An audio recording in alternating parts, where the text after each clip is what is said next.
moment and you had zero control over it. Did this moment affect you mentally, emotionally, or even physically? By a show of hands, is this moment still affecting you today? Imagine that this moment happened to you by the age of 4. How would you feel? Would you feel sad? Or maybe angry? Or would you even feel confused? Would you let this one moment take control of your life forever?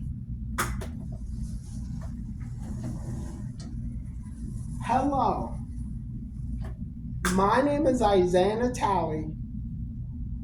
I'm 27 years old, and this is my story. I bet you're wondering how I got into this contraption that we humans call a wheelchair. Well, when I was 4 years old, I was in a car accident. This accident was so devastating because not only was I paralyzed, but because it took the life of my foster brother, who was sitting right next to me, and severely injured my foster father. At this age, I lost majority of control in my lower half. I lost ability to stand on my own, go to the bathroom on my own, and to move independently without assistance. What are some of your favorite activities? What movements do these activities consist of? Take a second and reflect on how you would handle not being able to do these activities because you couldn't stand, walk, run, or be a child. Imagine being looked at like an outcast while the other kids connected through the use of the lower half. I was left alone to sit with my thoughts. Now I don't want you to feel sorry for me, because while I didn't have control over my car accident, I had control of something even better. Something not even a traumatic experience could take away. My way of thinking. Once I found out that I could conquer and control my thoughts, then I knew my disability would become ability to get on stage and share my story with all of you.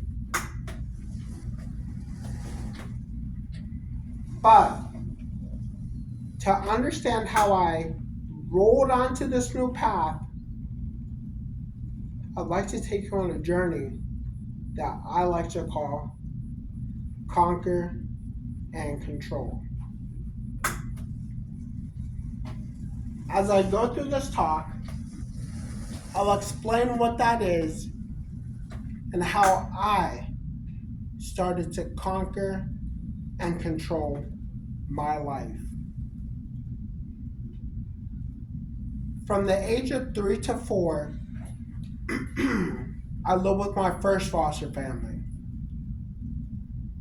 After my accident, I went to live with my forever family, the Natalis.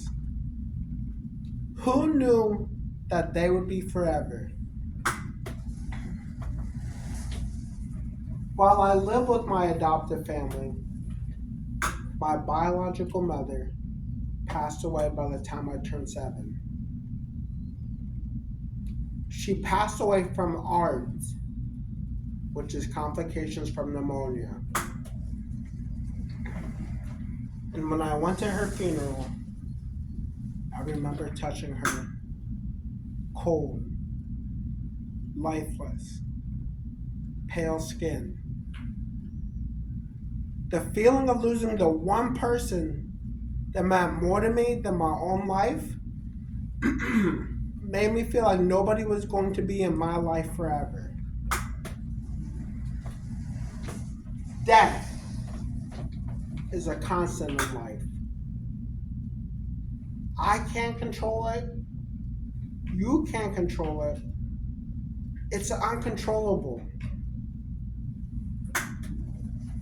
The one thing I could conquer and control was my mind, thinking that my mother's love ended when she laid in that casket.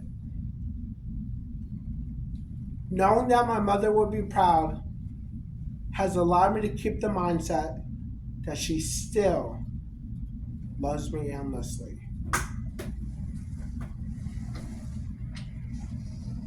Even though losing my biological mother by the age of 7 felt horrendous, almost losing my life to multiple life-threatening infections, I couldn't even fathom. By the age of 10, I had an infection known as MRSA. I had holes in my hips. The pain radiating up my rib cage was so excruciating that it made me physically sick. Infections are uncontrollable. That's why I had to conquer and control my health to help prevent infection from almost taking my life. That wasn't the only medically terrifying thing to happen to me. By the age of 14, I had 3 back surgeries. The first one, to put a rod in my back to stabilize my spine from the scoliosis I acquired due to my car accident. The second one, to sew my shoulder muscles back together because the surgeon forgot to. And the third one, to clean out yet again another infection I acquired in my young life. My childhood was like no other. Whether I had to face my car accident at the age of 4, the death of my biological mother by the age of 7, multiple life-threatening infections by the age of 10, and multiple back surgeries by the age of 14. It wasn't until a couple years later that the effects of this trauma would come to light. Life began to take a toll on me. At the age of 16, I started experiencing severe mental illness. I dealt with depression, suicidal ideations, self-harm, and addiction. I remember countless times that I tried to take my own life. what would you have done? I made the decision that I like to call conquer and control.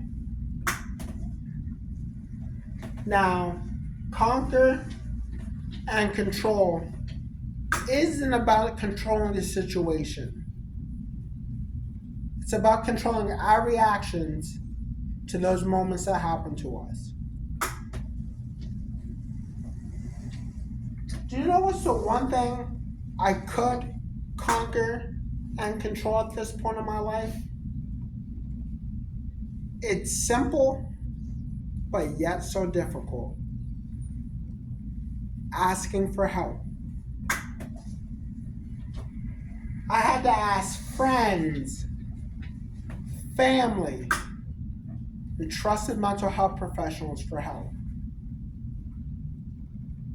What's one thing controlling you right now? You don't have to say it out loud, but don't ignore it. Now, you may be wondering, how did I get into this new mindset of conquer and control? Well, let me tell you about my journey to self-control. For close to 20 years, I held an anger and resentment towards people who didn't even know I was angry with them. I remember going most of my life and thinking about how much I hate my first foster family. I thought of things like, I would despise you until the end of time. I hope you're suffering like I'm suffering. And if I hurt someone, it's because of you. This resentment stemmed from me thinking that my foster family took away any chance I had at thriving like my peers around me who weren't disabled. I felt like I was unlovable because I was different. While I was feeling pity on myself, I didn't even keep in mind that foster family lost their son in that accident.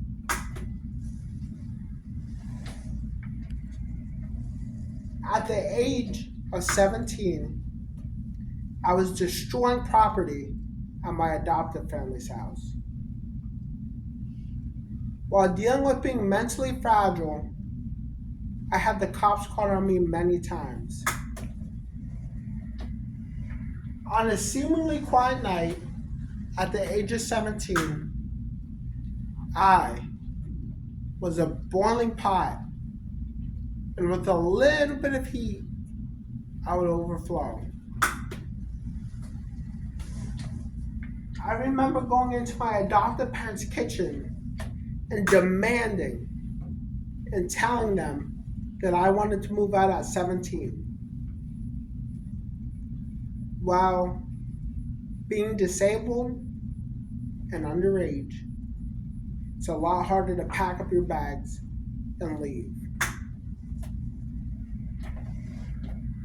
So as any good parent would, they told me no.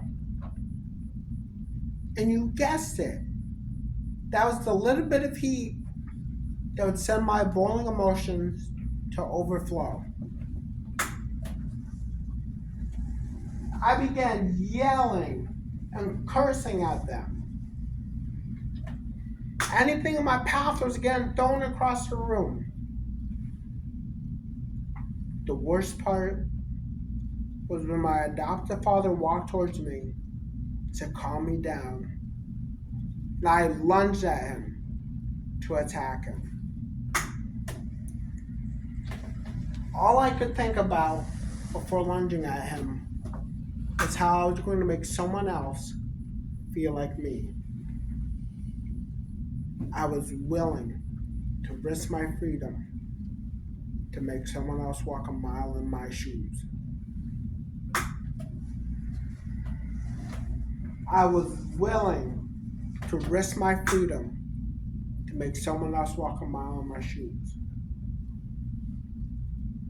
From the mental pain of my car accident to the emotional distress of losing my biological mother, I wanted everyone to experience this trauma.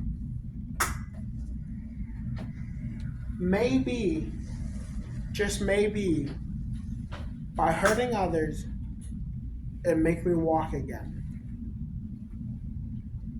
Or maybe it'd bring back my biological mother. These were the unrealistic thoughts I was having growing up. I was severely traumatized and thought by hurting others that it would make me feel better. I remember my adoptive mother yelling to my father to come to her. And when he did, they called the cops. The cops came and took me for a mental health evaluation.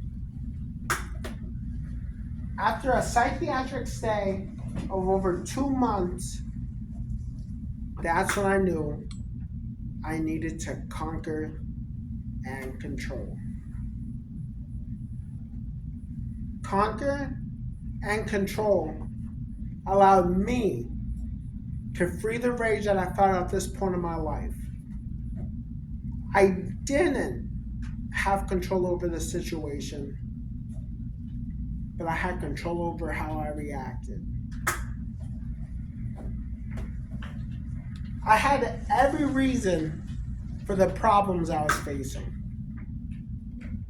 but I had zero solutions to fix it until I realized self-control is control. Having control over our emotions, our thoughts, and our actions allows us to choose whether the situation makes us devastated, bitter, or humble. So next time you're laying in bed thinking about all the reasons you have to be angry at this situation, conquer your first task, your anger.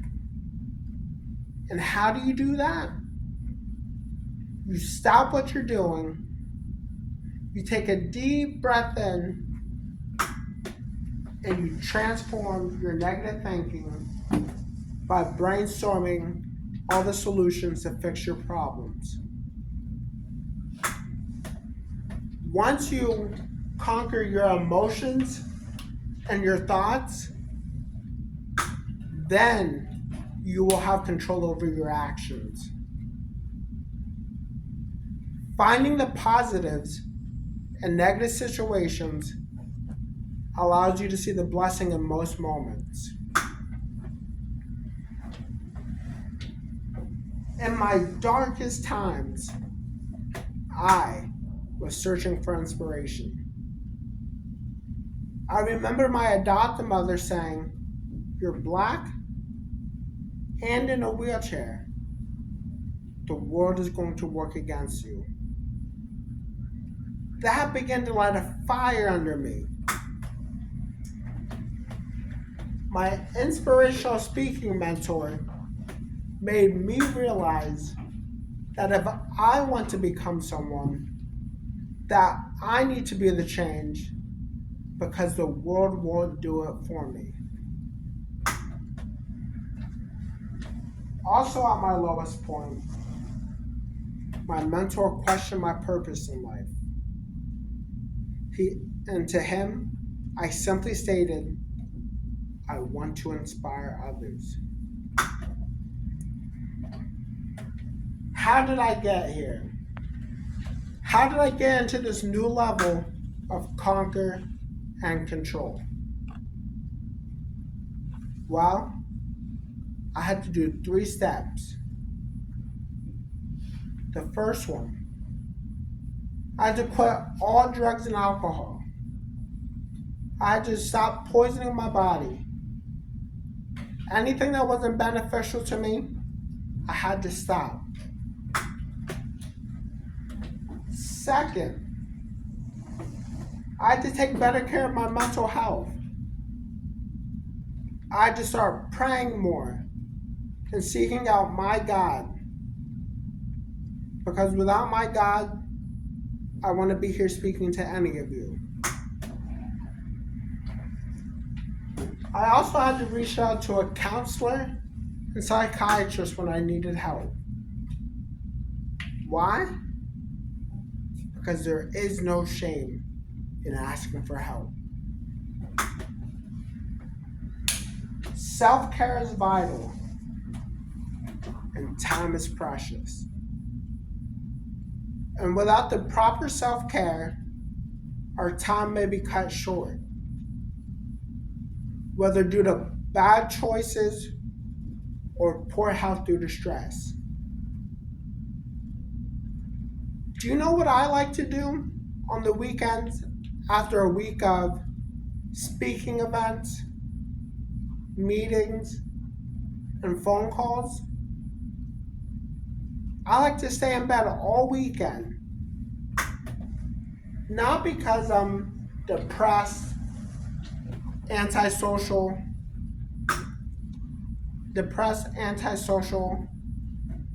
or not because I'm depressed or antisocial, but because my bed is my safe space, and I like to dive deep into self-reflection.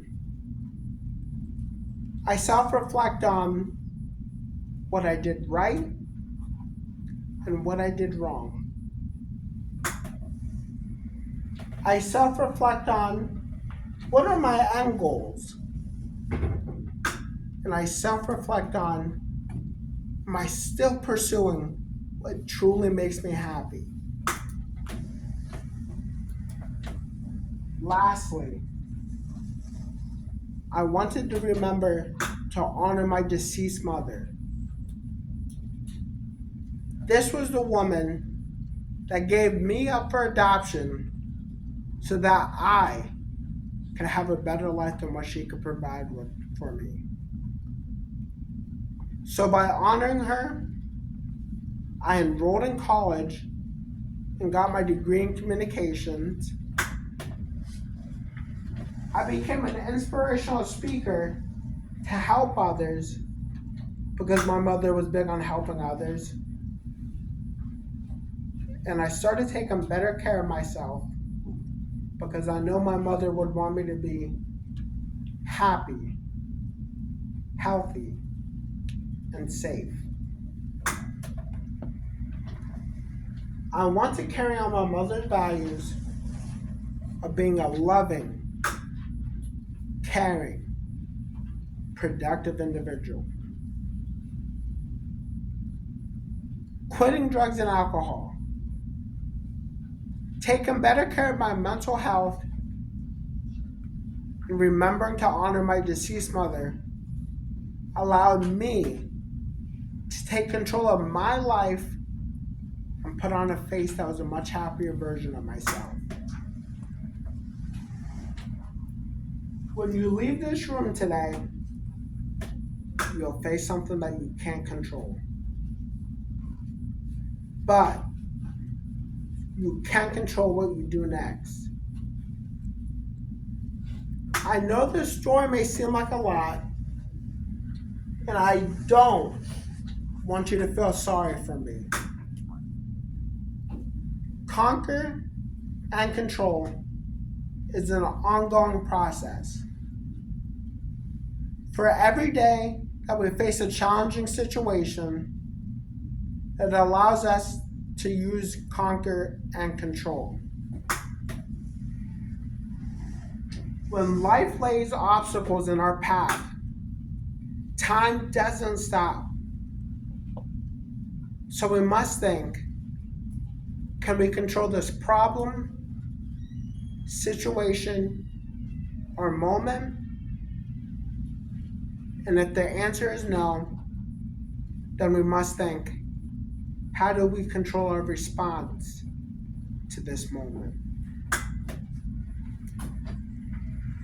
The message I hope you receive today is, no matter the situation, no matter if you have control of it or not, you do have control over your way of thinking.